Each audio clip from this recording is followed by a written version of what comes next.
Hey everyone, in this episode we're going to talk about Disney's newest film, The Nutcracker in the Four Realms. We're going to talk about the visuals, the cast, and the plot. This is episode 89 of the Reel-ists Podcast.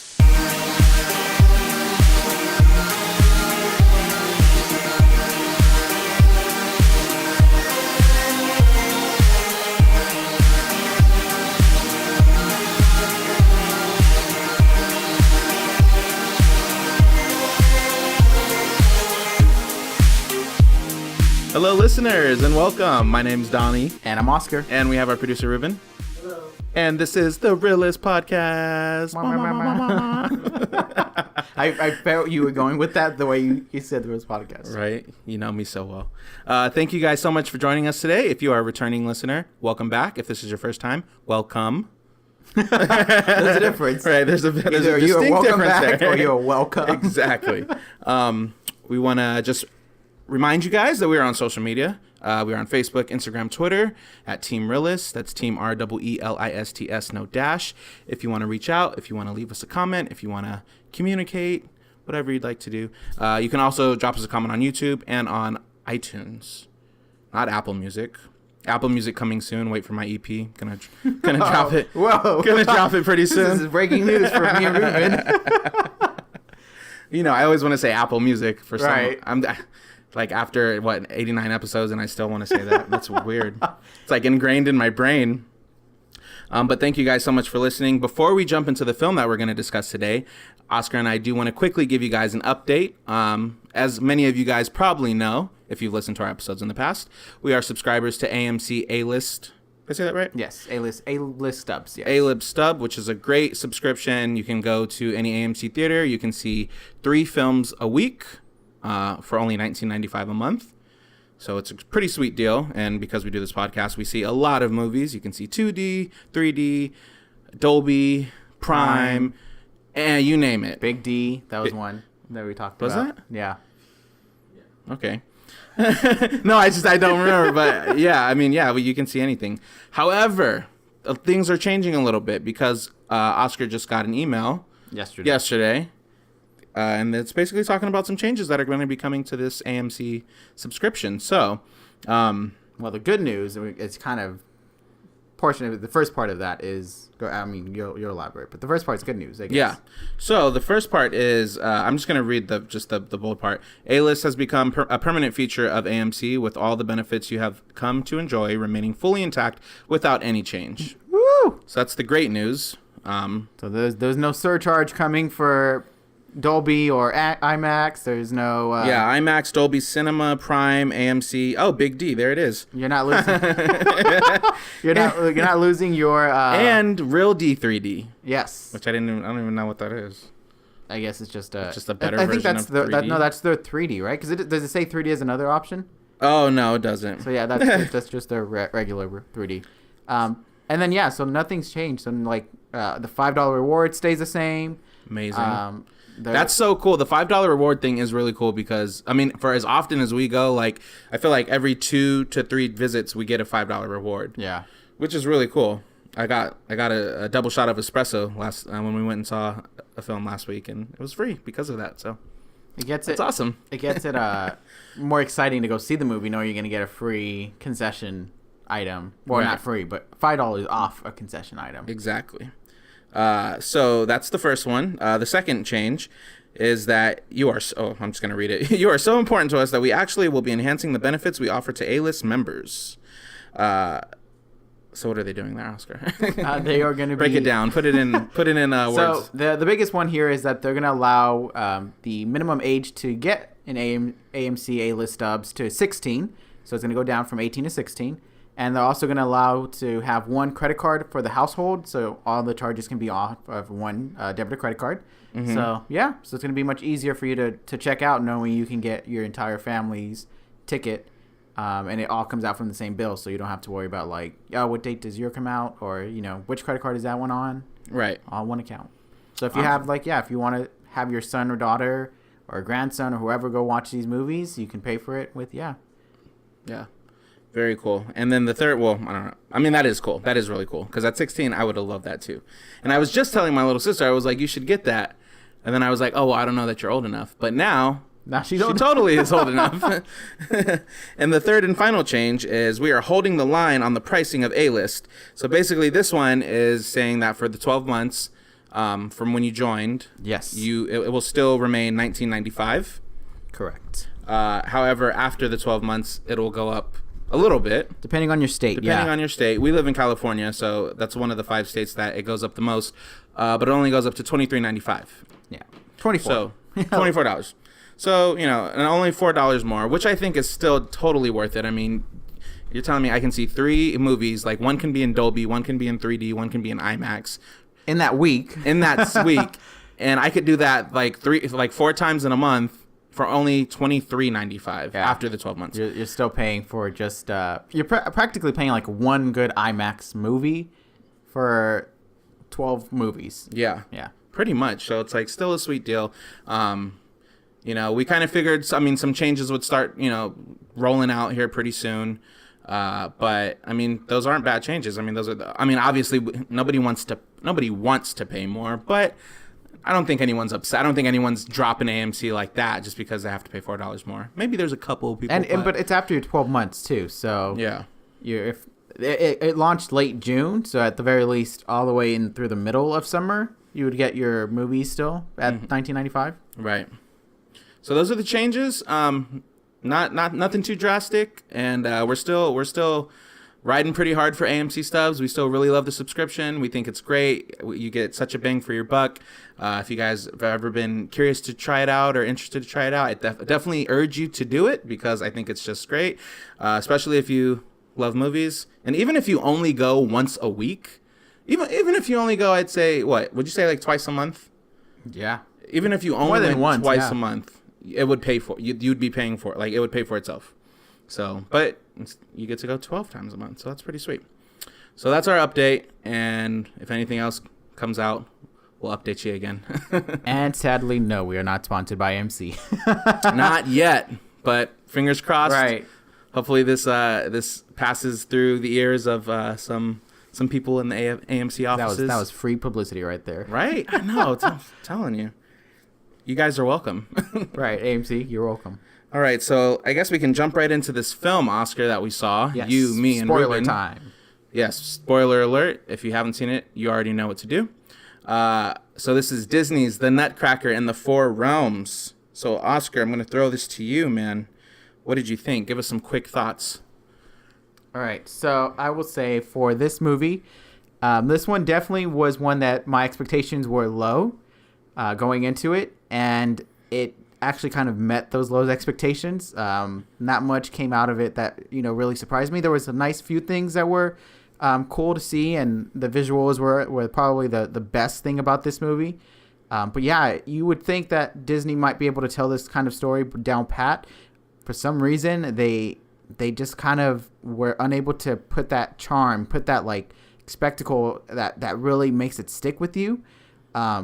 It wasn't even that it was a bad story. I mean, I know this was an adaptation, but it still should have been able to get us like not necessarily excited for Christmas, but feel like we're in the spirit of Christmas. And I did not feel like I was with this movie. Like to me, like this movie is one that in December, Christmas time come, I'm going to be like, yeah, I'd watch The Grinch or The Polar Express or whatever other movie than this particular movie.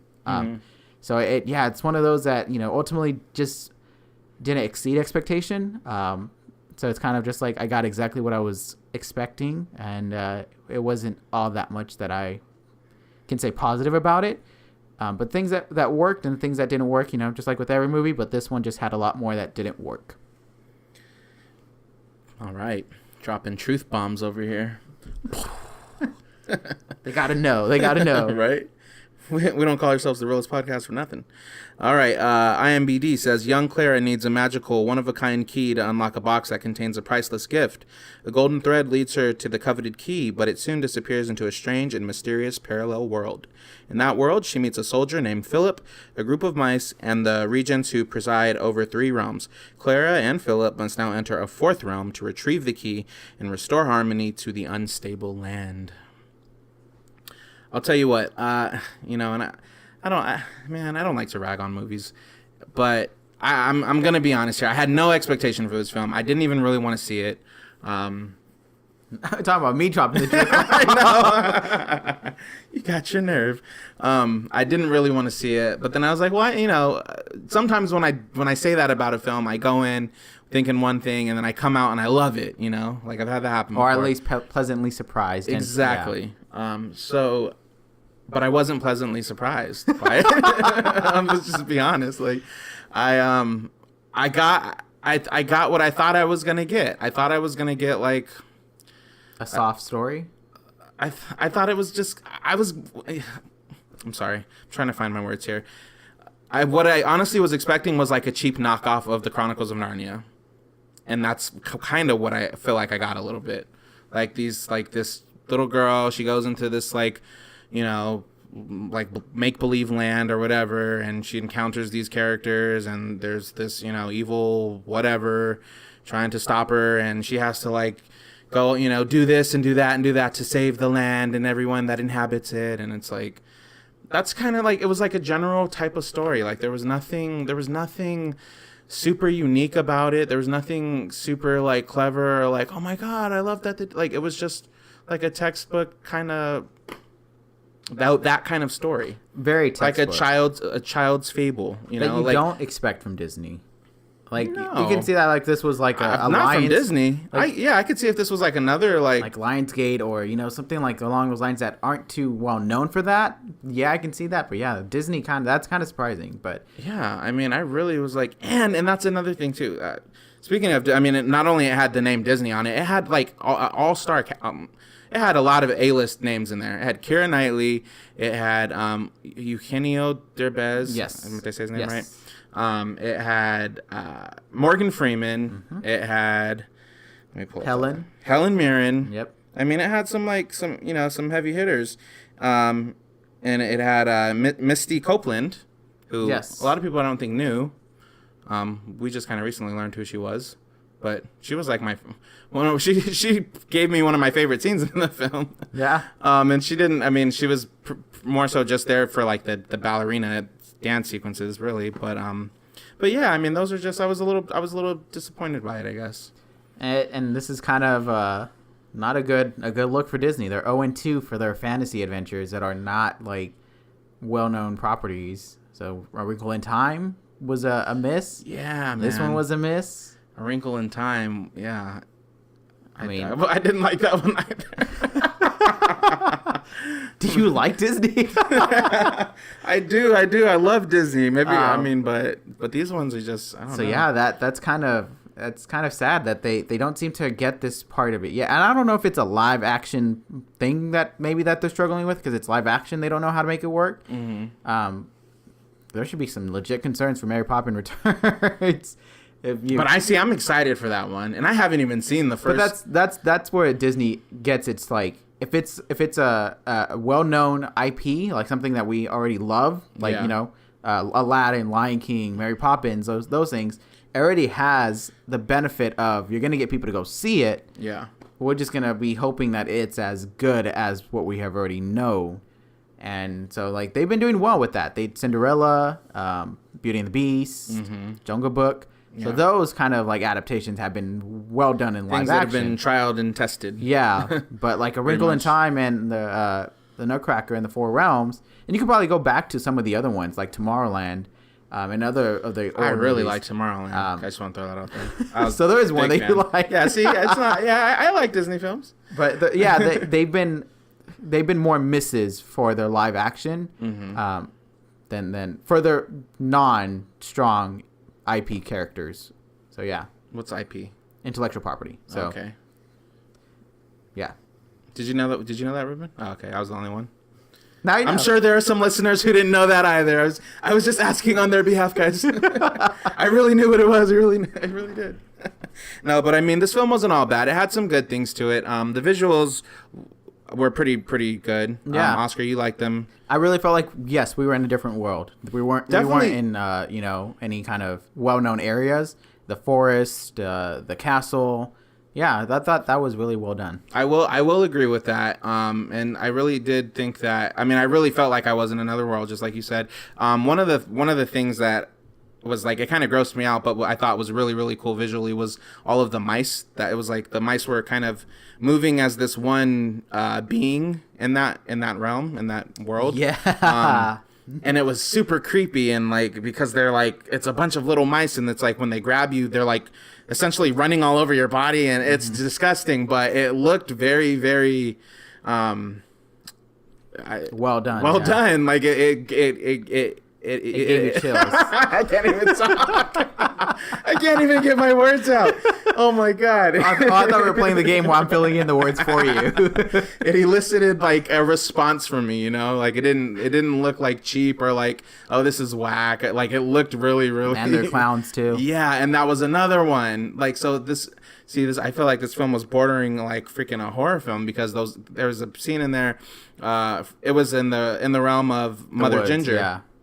And she was trying to get the key. Clara, the main character, was trying to get the key, so she went into this circus tent, and all of these these clowns things popped out, and these were not just like your like clowns at the fair. These were like freaky, like horrific looking, and like weird, and they were all different sizes and bouncing out of one another, and it was just scary. It was eerie. It was just creepy. Really was. But see, even I liked that, because at least it did something for me. It wasn't like I was like, when that part came on, I got scared. I got startled a little bit. I felt uncomfortable. I was, kind of, I guess, how Clara's character was feeling in the middle of that. She was like right in the middle of all of them. But like it brought out something in me. So I really did like that scene, It's kind of like with the house and the clock in its walls, with that one creature that was like by the fire. Oh yeah, like these are kid movies, yet they're like right. But I could totally see like a little kid crying on that scene, because they're getting scared. But I mean, so they're doing that well. They're scaring little kids. Yeah, I mean, I know, right? If we're getting like close to being scared about it, right? If we're adults and it's kind of scaring us, then I can imagine what it's like doing to a 5-year-old. I wonder how Disney would do with the horror film. Clearly, they're like, they're ready for it. They can do it if they wanted to. Yeah. So just quick question. So like Goosebumps, is that considered horror? Like it's considered more family. It's advertised as a family. I mean, movie. Is there even such a thing as a kids horror? Like, don't look under the bed. Yeah. Disney Channel movie, does that count? Without naming it like adventure or like fantasy, like can it truly be horror? Oh, you're afraid of the dark? I mean, or movies though. Yeah. I think TV shows they do well as kids. Then no, because the thing is that the movies they have to advertise it as a family movie. So yeah, they have to lighten the scares. They can't really do anything that would be a common horror trope, because if it scares the kids, then the kids don't want to see this movie, which is kind of ironic, because yes, you want your kids to be introduced to the horror genre, but you can't do it in a family banter where you can say, hey, everything's gonna be fine, because then that defeats the purpose where they're getting scared. So right. It's like, are you scaring them, or are you trying to just like show them that you can get scared? Like it's a very odd situation to be in for those family films, but generally they're classified as family more so than horror. I think it's just going to become more of what does a kid individually get scared from. Mm-hmm. So like a kid was scared of clowns, that scene with the clowns is going to scare them, or if they were scared of mice, then that scene would particularly scare them, but not like overall. But this is a Christmas film. I know. And speaking of, I mean, it was kind of marketed as a Christmas film, but I didn't really get like a super Christmassy vibe from it. You just got it was a winter time. You get that it's winter, and I mean, yeah, they are opening gifts in the beginning, but I mean, that could have been like, other than that, I don't know. That could have been like it's like a family tradition that we randomly give gifts on a day. Like it didn't feel like Christmas. Yeah, there was a Christmas tree and they had the Christmas gifts, but I feel like putting that in the beginning and then moving on from that very quickly. Because as soon as she got her gift, it wasn't even about Christmas anymore. Yeah, the main character. It wasn't even about Christmas anymore. It was about this egg and the mom, and what does this mean? And now they have to go to a dance, and so it quickly shifts gears. Like it didn't allow it to give in that Christmas settings. Like they weren't happy, and it's just like, oh, it's Christmas time, which is understanding because their mom relatively recently passed away. It sounds like it didn't seem like it was like. That's what it seemed like. So it was kind of like it's understandable, but they didn't allow the Christmas feels to come through. They kind of just used it of like this story takes place around Christmas time, but it's not directly this is why we celebrate Christmas or let's get those Christmas feels. There wasn't even like a Christmas jingle. And even what? Well, maybe I guess does the music of the Nutcracker count? I mean, because that music is played a lot during Christmas time, right? It kind of, but it's not like I guess maybe I'm just thinking of other family Christmas movies where you get that one jingle that you just that hot cocoa and you get that ready and you know. There were quite a few Christmas jingles in this La La Land. Just wanted to throw that out there.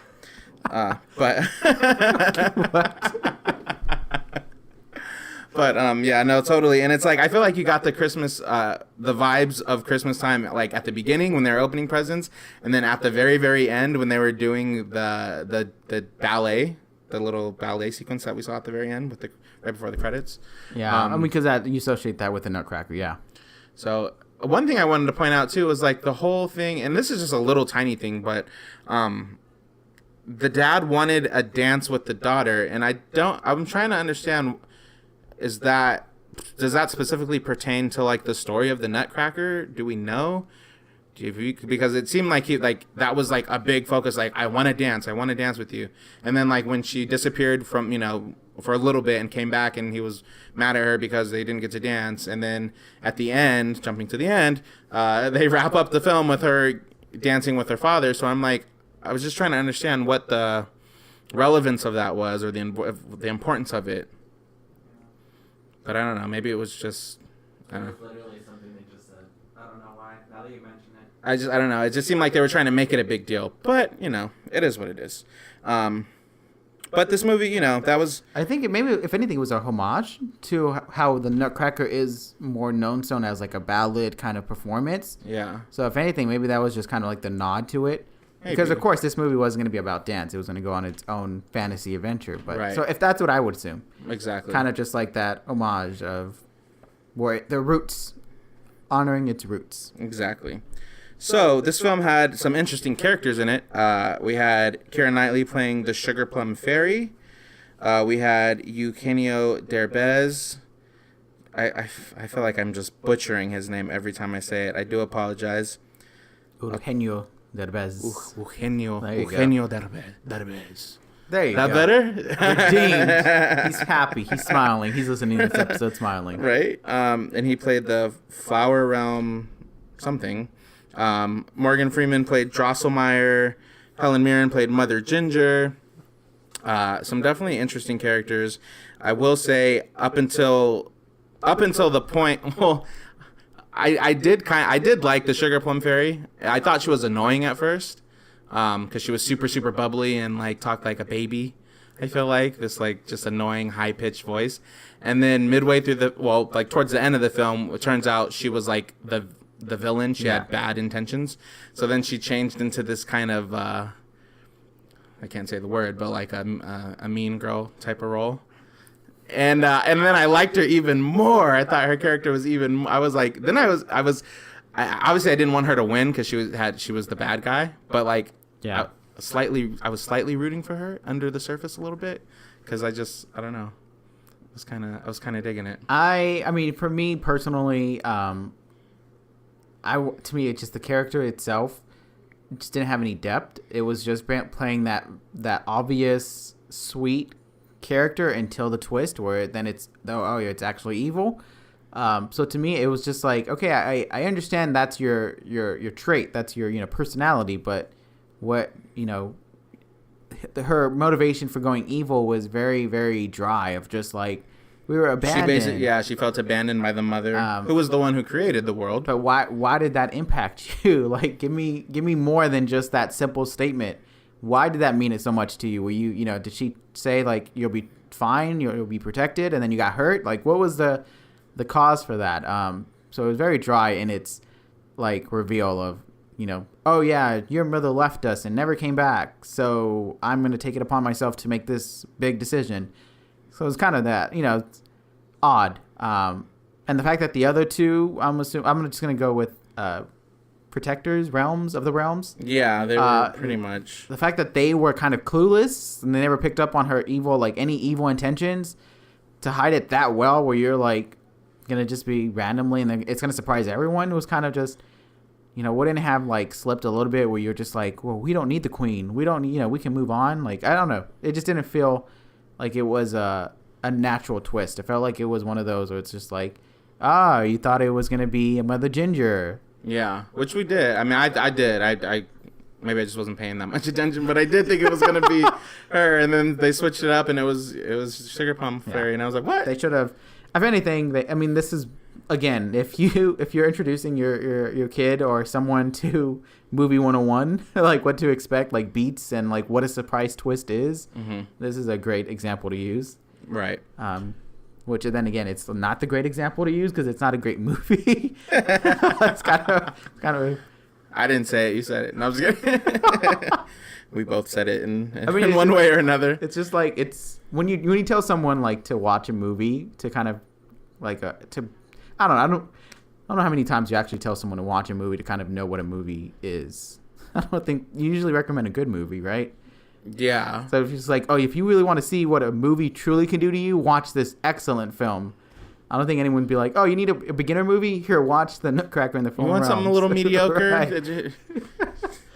Yeah, for sure. One character that I think we all really liked was Captain Philip Hoffman, / the Nutcracker. So he was kind of helping Clara on her way throughout the entire film. Nuh-uh. I know, right? What? Get out. Just like a good guy. I mean, none of these characters had super, like a lot of depth or like a lot of background that we knew about. But, I mean, it was only an hour, 30-minute film. They could only cram so much into that, But why was he the only Nutcracker? These little things would have helped us, understand his, like, position, but... True. Well, I'm just mad that, I mean, I was kind of hoping that this would lead into, like, a little platonic, possibly romantic, kind of love affair between Clara and the Nutcracker. And, that's what it kind of seemed like they were going for. And, he was helping her. He was protecting her. He was going to die for her pretty much. And then, and they kind of were like... She's like, thanks. Thanks. Thanks. Gotta go. Bye. And he was just like, damn. But, that's... I was a little disappointed in that. But, it's a family film. Gotta keep it G. Very G. Yeah, right. Was it G or was it PG or G? I think it was PG, right? It was probably PG, just based on the action. Yeah. So I mean, this film, although it lacked in a lot of areas, it had a couple of nice things that we appreciated. But I think unfortunately it just fell a little flat.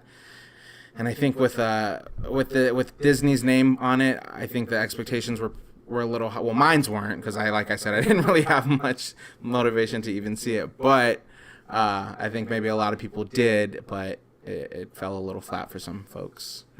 Was there anything specifically that you loved about this film? Any specific scene or character? Scene, I mean, the ballet was nice, but it temporarily took you out of the movie. Kind of made you seem it was its own like separate thing, right? Yeah, like it didn't seem like it. And the way it transitions, it's like, this is a movie and we're about to watch this ballet that you are now going to watch too. It felt like we were at a Fathom event, right? Exactly. For a little bit. But that was a very interesting scene. To me, I guess the only thing that really was a highlight, and it's not a particular scene, but just the mice that we got to know and got used to. He was probably one of the better entertaining characters, and he didn't talk, but he still was able to bring that charm that you enjoy the journey. That makes the journey fun. He was the Mouse King. The Mouse King, yes. So that was really... I feel like at first you were kind of just like, he's going to be this like annoying side character, but you grow to like him, and you kind of get... And then you kind of get... And it's like you're grotesqued by him at first. Like you're like, it's a mouse. But then over the course, all of them, you're like, well, at least for me and Ruben, I'd say so too. We were both like, ew, this is disgusting. But by the end of it, we're like, like we were all for him. Right. And the Mouse King was very... And it grew a personality that was very adorable, Very, very cute. So I would say that would be my highlight, would be that character, to kind of just be like, that was a nice character. I want that character I mean, I'm not making any sequels here, but I would want that character to be more focused if they were going further in this movie life. Right. Yeah. I agree. I totally agree that the Mouse King for sure, the Nutcracker for sure, liked him. I mean, he was just a good guy, and probably my favorite scenes were with the mouse at the end, and because he just had a personality by that point, and we grew to like him. And I mean, like you said, the very random ballet sequence. I mean, it's the Nutcracker, so it's not random. It's tied into the story, but it didn't seem like it flowed with the film. Like it seemed like it was like, okay, we're gonna take a little break from the film, intermission, and we're gonna play some. We're gonna show you a little ballet performance if you'd like. Unfortunately, that was probably my favorite part of the film. That one and the ballet sequence at the very end, because they gave you that. The post credit. That post credit during the credits. Yeah. Yeah. They gave you like the Nutcracker music, and Misty Copeland just is an amazing ballerina, and it was just great. And I felt kind of bad that was like my favorite part of it. The credits. Well, just because it's like it didn't really tie into the story, so it's like legit. If you can legit say your credits. It's like, dang, they're probably like, you should have just like went to a ballet or something instead of coming to watch this movie, since you clearly weren't interested to wait an hour and 36 minutes just to see like 2 minutes of dancing. That's funny. But unfortunately, that was really good. That was a really good scene. All right, so with all that being said, Oscar, final real score for this movie. This one is going to be a 2. And I'm not going to go lower than a 2 because I still feel like some of the things worked. There was just the big obvious things that you would need to make the movie be something memorable down the road. The fact that it was Disney, you would have felt that they can do that, but that's why it's surprising that. Well, it's not surprising that this trend is continuing, that they just can't do live action classic remakes. But no, this one definitely just had a lot of flaws, but visually, again, it was really nice to go into this different world, and yes, it really felt like you were not on Earth, and I feel like that was really effective. The character designs were intriguing. The dresses that she wore, and the fairies, and the costume design was the flower really well. guards. All those things definitely were nice to see. They were big contributes. Those usually are the supporting things that really put a movie up on on a higher pedestal. Mm-hmm. But this one was the only thing it had good for, and that's what's sad, unfortunately. So there were some nice things that you can really appreciate from this movie, and I feel like that's why it's getting a 2. But ultimately, the story did fall flat, and the characters were just not in depth enough. So 2. Okay. All right. Let's see. What am I gonna give it? I had my score, but then I'm kind of thinking about another film that we saw that I gave a really low score to, and I'm wondering if I like this one more or less than that one. So are you gonna say the title of the other movie so we can have our listeners go refer back? Yeah, it was Acrimony. I think I gave that a 1.5 if I'm not mistaken, and I liked Acrimony. I would watch Acrimony again before I watched this one, so that's why I'm. But then again, you have to consider this is a different. Yeah, I know. So I think I am gonna give this film a 2 as well. Because I do think visually it was really nice looking. The costume design was nice, and it had some, the characters were, they were pretty like archetypes. They were pretty cliched, but some of them, like the Mouse King and the Nutcracker, and we did like them. And I think for a children's story, for a young audience, it's a really pleasant film, and it's probably really entertaining and fun for them to watch. And I will even say for the scenes that I talked about, the way the mouse all the mice came together to move as one, that was really nice to see on screen. And even the scary clown scene, it was scary and it kind of terrified me, but it was effective. It was effective, and I wasn't expecting it. So scenes like that, I give props to. And yeah, I think for an hour 30-minute film, you got to go on this nice adventure, and it was an adventure, and it wasn't the most fun adventure, or the most creative adventure, or the most but it was an adventure. Yeah. So I'm gonna, with all those things, I'm gonna give it some credit, and I'm gonna give it 2. I want to give it 1.5 just personally because I didn't like it like that, but I'm gonna try to be as unbiased as I can, and I think a 2 is. Oh, what's that? You want Disney to send you more movies? Hey, Disney has hit some films out of the park, man. They they know how to make films, but I mean, we can't get a 5 every single time, right? Every single time, dang. You know, so, but yeah, I give it a 2 as well. Okay. Ruben, really quick, you want to throw out a score? I'd give it a 2. Ruben gives it a 2. We've been agreeing a lot lately. This is pretty cool. It's pretty nice. The fact is, it's not like we're just like, what would Donnie give it? I think I'm gonna go with Donnie's score. It's No, just kind yeah. of like this is my score. That's your score. What? It really is. So that's cool. Yeah. So we'd give it a 2. If you guys want a nice family-friendly adventure film with a little hint of Christmas spirit, like a very, very tiny pinch of it, then definitely check out this film. Or not. What'd you say? Or not for another family Christmas film. Or just wait, and because I think we got a better one coming out next week. It already won me over, and I haven't even seen the movie. I can't. I think we're all excited for that. Ruben's excited for it, right? Yeah. Mm-hmm. Like we're not disclosing it. They'll have to wait next week to hear what film it is, Oscar. That's funny. But anyways, guys, thank you so much for listening. Let us know what you guys thought about Nutcracker in the Four Realms. If you loved it, if you didn't like it, if your expectations were too high, anything at all, just let us know. Remember, we're on Facebook, Instagram, Twitter, and you can leave us a comment on iTunes and on YouTube. And thank you guys so much for listening. We will catch you next time.